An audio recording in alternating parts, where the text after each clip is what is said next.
we have studied about various substitution reactions and addition reactions of alkenes. We have studied about the addition of hydrogen halides and sulfonation. Now we will study about the reaction of alkenes with water. So, addition of water. So, we had read that alcohols undergo dehydration to form alkenes, okay, or when alcohols liberated water, they gave alkenes. In the opposite way, alkenes undergo hydration or water is added to form alcohols. Okay. This also follows Markovnikov rule.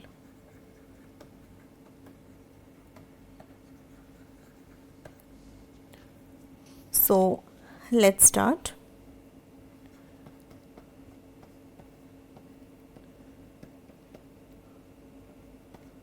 So, this is an alkene. We have water and this occurs in the presence of concentrated sulfuric acid. Actually, water and concentrated sulfuric acid, they will ultimately give dilute sulfuric acid. Let's write the mechanism.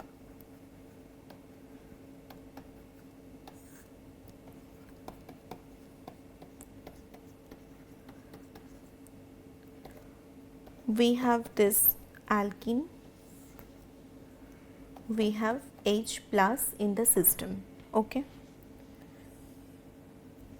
So, pi electrons take the hydrogen.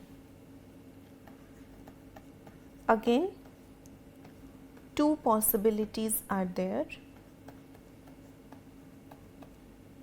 One is this and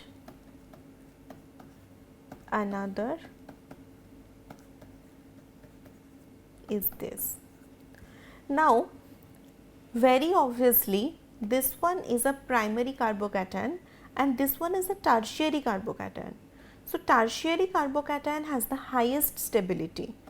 So, it is of course more stable and primary carbocation has lowest stability. So, it is less stable. Now, we have OH minus, okay.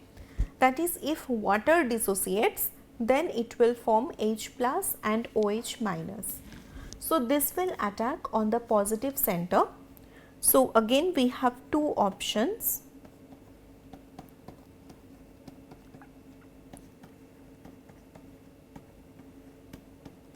This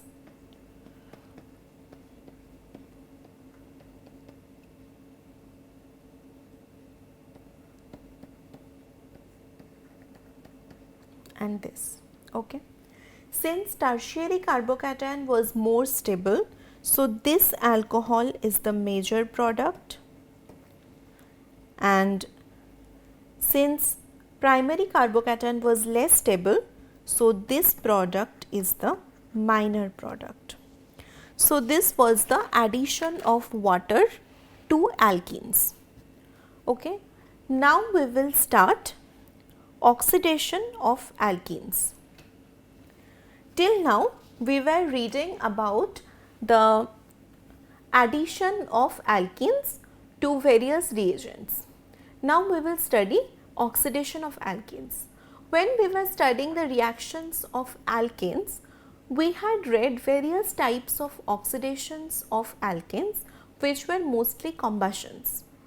So, we had one complete combustion of alkenes, and for alkenes we will study the complete combustion as well as there will be some more oxidations which take place in the presence of potassium permanganate. So, let's start oxidation of alkenes. So, when we were discussing oxidation of alkanes, we had studied one general equation,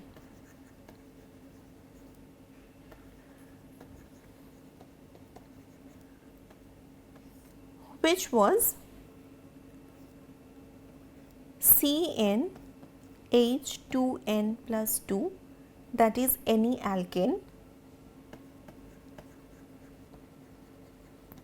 Since the general formula for alkane was CnH2n plus 2.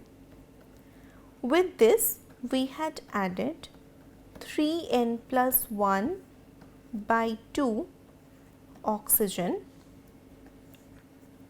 and we obtained NCO2 plus N plus 1 H2O along with heat. That was called the heat of combustion. Due to this heat of combustion, we had seen that alkanes are used as fuels. Now for alkenes, there is also one general formula. So this is CnH2n, which is any alkene. Since this is the general formula for alkenes, CnH2n.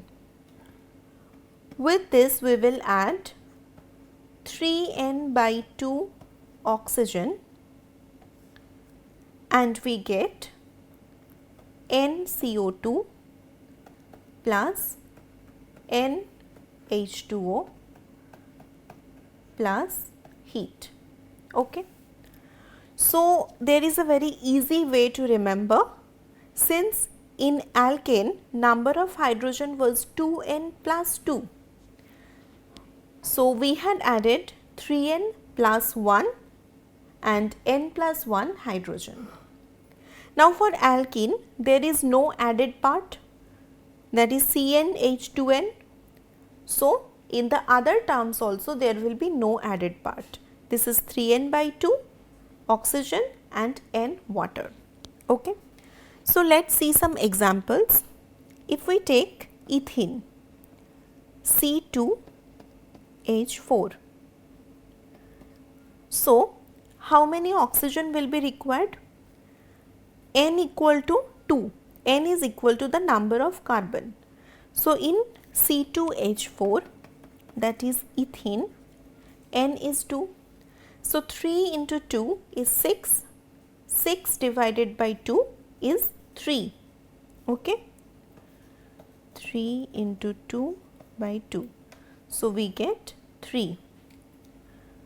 3 oxygen will give NCO2. So, 2 CO2. Of course, the number of CO2 will be same as the number of carbons. And NH2O. So, we get 2H2O. Now, is everything balanced? We have 2 carbons, 2 carbons. We have 4 hydrogen, we have 4 hydrogen here. We have 6 oxygen. So, here is 2 and here is 4. So, we have 6 hydrogen. So, this is balanced. Along with, we will get heat of combustion. Okay. Now, let us say if we take propene, C3H6. So, how many oxygen will we add? It will be 3 into 3 by 2. So, this is 9 by 2 oxygen. It will give NCO2 means 3 CO2 plus NH2O, that is 3 H2O. Okay. So, now if we balance 3 carbon, 3 carbon, 6 hydrogen, 6 hydrogen. Now for oxygen, 9 by 2 into 2, because in one oxygen molecule there are 2 oxygen atoms. So 9 oxygen atoms. So here we have 6 plus 3, 9 oxygen atoms. The next one is butene, okay, C4H8. How many oxygen will be required? 3n by 2. So 3 into 4 by 2, that is 12 by 2. So 6. 6 oxygen will give 4 CO2 and 4 H2O. Okay. So 4 carbon, 4 carbon, 8 hydrogen, 8 hydrogen, 12 oxygen. So 4 into 2, 8 and 4, 12 oxygen. Okay. So this was the combustion of alkenes. Now the second type of oxidation. So the first type of oxidation was combustion. Okay. Now the second type of oxidation, this is with Bayer's reagent.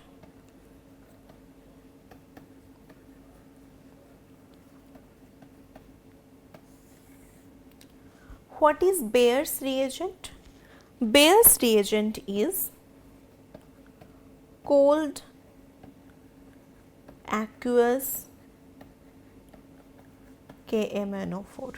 Okay, this is the Bayer's reagent. This is potassium permanganate. So if there is one alkene, there is water, and let's say there is one single oxygen, that is oxidation is occurring, and we have aqueous KMnO4 as the reagent at 273 Kelvin.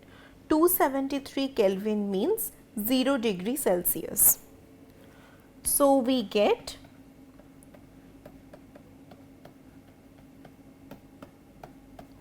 vicinal diol. Why diol? Ol is used for alcohol groups. Diol means 2H group and vicinal means in the adjacent carbons. So here 2 OH groups are in the adjacent carbons, so we call them vicinal diol, or we can also say vicinal glycol. Okay. So let's see the mechanism and one example.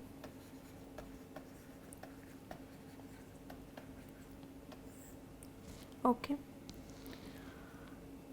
So we have alkene, okay, and we have KMnO4. So KMnO4 means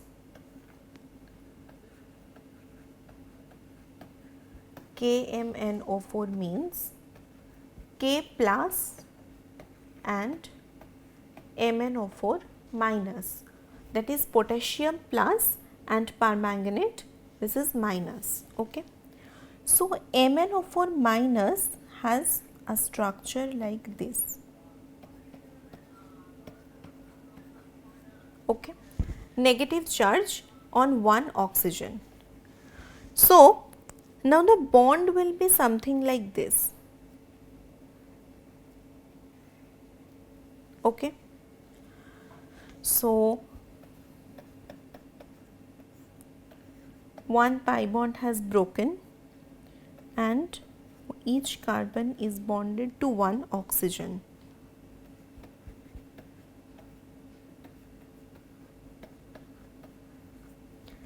This is the structure, okay, to which when water is added,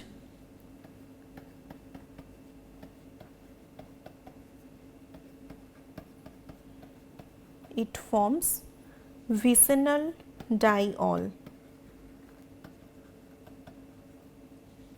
Since we had started from ethene, we call this ethylene glycol.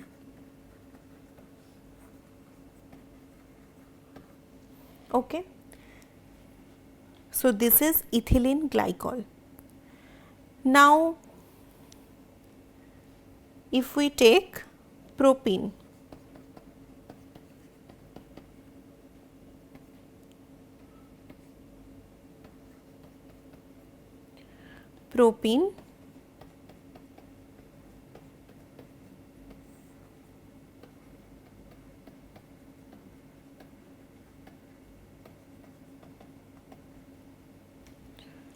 okay.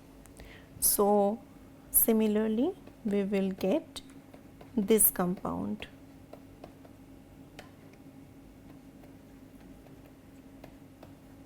Okay.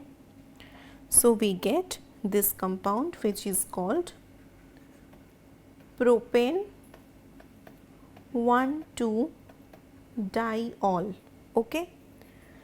This is also called ethane 1,2-diol. So, ethylene glycol is the commercial name. The original name is ethane 1,2-diol. So, this is also propane 1,2-diol. Now, this was the addition of alkenes with Bayer's reagent or aqueous potassium permanganate. Now, if we say with acidic potassium permanganate or acidic potassium dichromate K2Cr2O7. Okay. So, if there is an alkene and we have, generally these reagents are acidified with sulfuric acid in such cases. So, in presence of acidified KMnO4 or K2Cr2O7, alkenes give ketones or carboxylic acid. Now, the product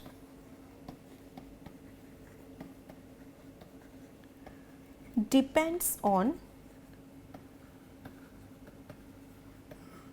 the environment of the alkene.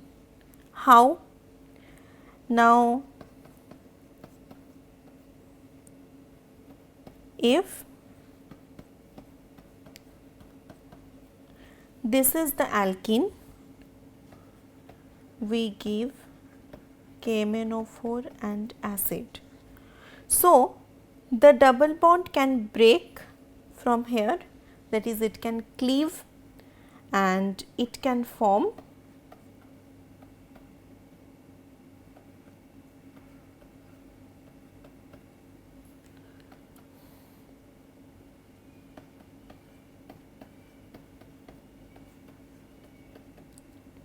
okay, we get 2 molecules of acetic acid since this is a symmetrical alkene.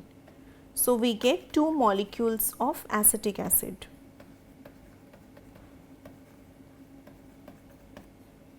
But if we have this alkene,